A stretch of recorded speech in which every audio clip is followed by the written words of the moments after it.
Hello. I'm Captain Cammy. This is going to be my first video.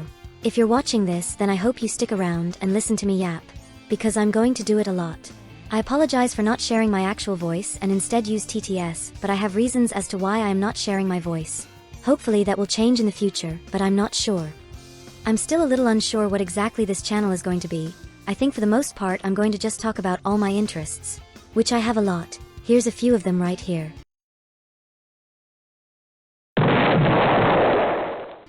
One Piece is definitely my biggest interest, but other interests I want to talk about and have videos planned for are Sonic the Hedgehog and Kingdom Hearts. I love both of these series a lot and want to talk about them. I plan to talk about them soon, so please be sure to keep an eye out for them. In the meantime, I'd like to talk about One Piece. I want this to be a short video, so I won't talk for too long, but I'd like to go over chapter 1122 and 1123. I know I'm very late to this party, but at the time when I wanted to write this script I was not at home and couldn't write it, and then 1123 came out, so I just decided to wait a bit longer. But we're talking about them now. A lot happens in these chapters and it's just amazing. I'd rate these chapters as some of my all-time favorites, especially 1122. That chapter starts off with Vegapunk's message still going on. This man has been yapping for months now in our time. In One Piece time that's probably like 20 minutes. We flash over people reacting to his message of how the fate of the world lies in pirates' hands. And then we get probably one of my favorite Koby scenes ever. He's still recovering from the encounter with Garp and the Blackbeard pirates, and listening to Vegapunk's message with the rest of Sword. After hearing about what Vegapunk said about pirates, he sits up and says, "Luffy, I have to stop you from achieving your dream." And that gives me chills. This really parallels Garp and Roger's rivalry. It's just so cool seeing Koby come into his own finally. He was the first person Luffy saved and freed, and now their different paths are finally crossing. I'm so excited to see where Koby goes after this. And see what Oda is cooking. But after Koby we get another shot of Buggy, who seems to be having a bit of a rough time still. Poor dude has the worst luck imaginable, but he still seems to fail upward, so maybe it'll pay off. Then we get a shot of Katarina Devon with Caribou, who has information for Blackbeard. We know that information is the location of two ancient weapons, and Blackbeard is definitely going to use this to his advantage in the future. After this we see the Iron Giant Emeth again, currently getting absolutely bodied by Topman Warcury. And we see at least what I believe to be the transponder snail dying, indicating Vegapunk's message is officially over. And then we switch over to the Sunny, which is still flying through the air and being chased by Nustero after Atlas exploded herself. And something I want to point out here is that Usopp and Chopper's eyes are popping out like Luffy in Gear 5. Something I find really interesting is how Luffy seems to be rubbing off on the people around him, and they also can do things like he can in Gear 5. Not nearly to the extent of Luffy, of course, but it's like the power of Toon Force is spreading through the One Piece world like a weird STD. And it's entirely because of Luffy, which does imitate the sun in a way. The sun spreads its rays throughout the solar system, giving energy to all the planets around it, similar to how Luffy is Nika the sun god and spreads his energy throughout the world. I definitely want to go into this more in a future video, so be sure to be on the lookout for that. Resuming the chapter now, we return to Emeth, who is apologizing to Joy Boy again, and then he also apologizes to Luffy for mistaking him for Joy Boy, saying, "You look just like him." It was nostalgic. And this I believe kills the theory that Luffy is literally Joy Boy through some weird time travel shenaniganry. Luffy isn't literally Joy Boy, he is the one with Joy Boy's inherited will. Although I believe this scene also implies possible reincarnation too. Nika or Joy Boy might be this sort of reincarnating deity that returns to the world every millennia to bring about the dawn of the world or something like that.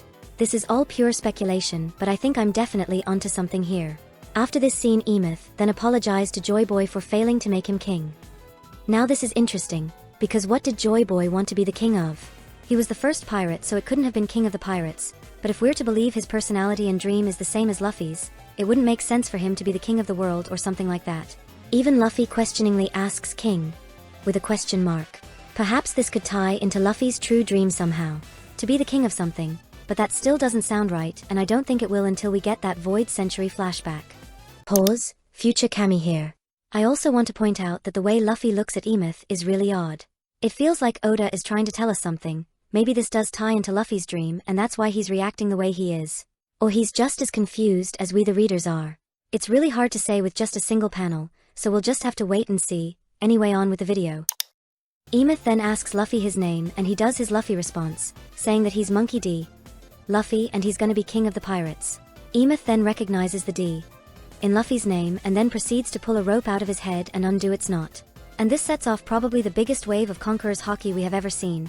The hockey blast is so strong that it knocks most of the Marines out on the ships surrounding Egghead, and it also seems to be possibly pulling in the 5 elders? It might just be a weird perspective thing, but it definitely looks like it's pulling them towards Emeth like he's a weird giant magnet. And then it sends all the elders back to their human forms and blasts all of them back to Mary Joie. Well, all of them except for Saturn. I believe what this did is it reversed all Saturn's powers. Meaning that him summoning the 5 elders was part of his power, whether it be a devil fruit or not. Or that Saturn himself sent all the elders back to save their lives. That's also a possibility. But this hockey blast was so strong that reverted them to their human forms, meaning that they do have a weakness. We then get a shot of Emu, who is having what appears to be a panic attack as he screams out and then utters Joy Boy's name, implying that hockey was his presence, which means that Joy Boy must have been an absolute monster to have Emu visibly shaking in fear at just the feeling of his hockey. Which how he was able to sense that all the way up in Mary Joie still eludes me. It's possible he is connected to whatever network the 5 elders used to communicate, and that's how he felt it? I know there are theories that the elders are Emu's satellites similar to Vegapunk with his satellites, but we have no confirmation of this. After this, the Sunny finally lands on the ocean, with everyone asking what happened to the elders. And we possibly may have gotten a confirmation of death with Edison? When asked if she was okay, Nami says she's fine, but Atlas and Edison are. We know Atlas is dead, and her being mentioned alongside Edison might mean that he kicked the OL bucket. But I also doubt Oda would have killed him off screen either, so for now I'm saying he's alive until proven otherwise. We now have Saturn standing in front of Emeth, and he isn't transforming back into his demonic form either. So it's possible that this hockey completely nullified their powers for a short period. And now, for the moment I'm sure all of you have waited for. Emeth has a flashback, and we now have our first look at Joy Boy. He's still very silhouetted, similar to the image of him facing the 20 Kings. This also puts the theory that Luffy is literally Joy Boy even more in the grave. Joy Boy is definitely designed similarly to Luffy and Roger. He's wearing a straw hat and what appears to be a jacket like Shanks. I've also seen people point out in this image that Joy Boy seems to have a fake arm and a possible peg leg. But I believe this is just a perspective thing, and it looks weird because it's a shadowy silhouette.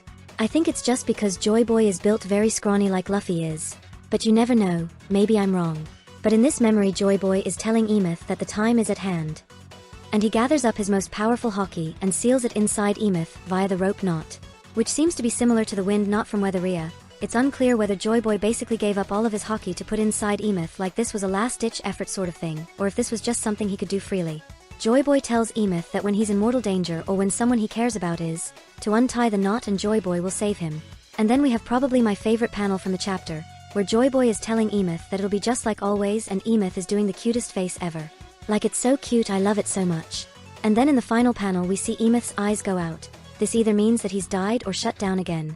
Or another possibility could be he just has the shading under his eyes, similar to how Luffy does that when he's silent and angry. But that's how this chapter ends. Now with chapter 1123, this chapter begins by showing us the Marines on Egghead, including Vice Admirals, are all passed out. S-Snake is still conscious, probably because of the bubble she's in, or maybe the Seraphim are just that strong too. And now he's an interesting panel. We see Dory and Broggy examining all of this, and they say that was greater than Red Hair's, but it didn't seem hostile, did it? This means two things. One, Joy Boy's hockey far surpasses Shanks in power. So Joy Boy truly was a monster if his hockey was stronger than Shanks, who is said to have the strongest hockey in the world currently. And two, this hockey must have the ability to distinguish ally from foe, since it didn't seem hostile to the Giants or the Straw Hats. But that begs a question, how the fuck does it do that? Was Joy Boy's spirit actually present? Or is something else going on?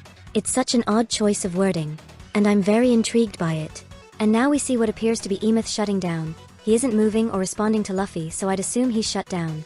Maybe he'll return during the final war after the Void Century is revealed. I'd like to see him again. And now we see Sanji with Vegapunk's body. He asks if this was all some sort of gotcha moment. We then get a flashback to 2 weeks prior, which I've seen people describe this as sort of a mini Void Century. I'll go over that more after I go over this, where we have Shaka explaining that someone has stolen some of the Mother Flame, and that the culprit has to be a Vegapunk, to which OG Vegapunk immediately blames Lilith for it. Which is ironic, because Lilith is the evil of Vegapunk. But York was actually the culprit. This might be what made Vegapunk question what truly is evil in his message. It's also ironic that Lilith is labeled evil and she acts a lot like a pirate, who are labeled as evil by the world government. We then see Pythagoras tell Shaka and Vegapunk that York is the culprit, and Vegapunk gives such an interesting line here. Only a fool lets their greed run amok, and I went and personified mine. It's so interesting that Vegapunk didn't immediately jump to greed being the true culprit. And now Vegapunk delivers one of the hardest lines I've seen from him. He says, "What exactly is the world government? The closer I get, the more shrouded it becomes. If I must die, I will sell my life dearly." This line is just a really cool line. Vegapunk knows he's gonna die, so he's giving one final middle finger to the world government on his way out. Then Shaka asks a really good question: what exactly constitutes death for someone like us? And we don't really get an answer to that, but it is something interesting to bring up. As clones, what does constitute death for them? It's a really deep question, and I'm not sure if there is an answer. We then see Vegapunk putting the transponder snail in Emeth, and then we see him recording his message. 2 days before the present, and after this the three all erase their memories of all memories relating to the matter. And this honestly genius. Now no one can suspect anything. The countermeasures are already in place. Vegapunk is the world's greatest mind for a reason after all. After they wake up they find a note from past Vegapunk telling them their minds were erased. And this panel is one of my favorites of the chapter, where Shaka is telling Vegapunk that Luffy and the world government are approaching, and he just keeps saying what? To everything. It's really goofy and I like it a lot. And we go back to when Vegapunk was talking to Sanji while running from Saturn, where he realizes he needs to die. He tells Sanji he wants them to be the ones who find the One Piece. Which proves to me Luffy is the one Joy Boy is waiting for. Before in the message Vegapunk stated he was unbiased in the matter of who finds the One Piece. And now he wants Luffy to find it. After seeing Luffy in person he must have realized something, probably due to Luffy being Nika and whatnot. Now how is this a reference to the Void Century? The chapter's called the Void Fortnight, by the way. No, not that fortnight, this fortnight. And that must mean something. It's possible this 2-week flashback is sort of like a mini bite-sized version of the Void Century. Maybe Joy Boy has this grand plan in motion, and it still hasn't hit its peak yet.